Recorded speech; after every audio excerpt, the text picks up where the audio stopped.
Lyca production Subaskaran மற்றும் red Jain movies தயாரிப்பில் உலகநாயகன் கமல்ஹாசன் நடிப்பில் பிரம்மாண்ட இயக்குனர் சங்கர் இயக்கத்தில் இந்தியன் 2 உலகமெங்கும் வெற்றி நடை போடுகிறது.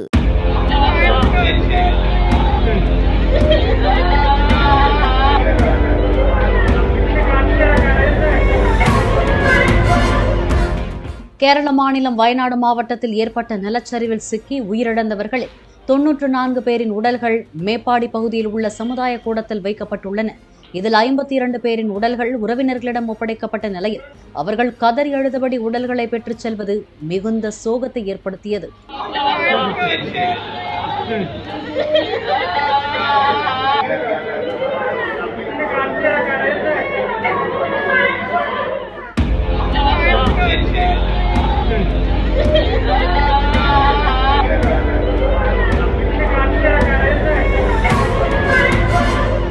லைகா புரொடக்ஷன் சுபாஸ்கரன் மற்றும் ரெட் ஜெயின் மூவிஸ் தயாரிப்பில் உலகநாயகன் கமல்ஹாசன் நடிப்பில் பிரம்மாண்ட இயக்குனர் சங்கர் இயக்கத்தில் இந்தியன் 2 உலகமெங்கும் வெற்றி நடை போடுகிறது.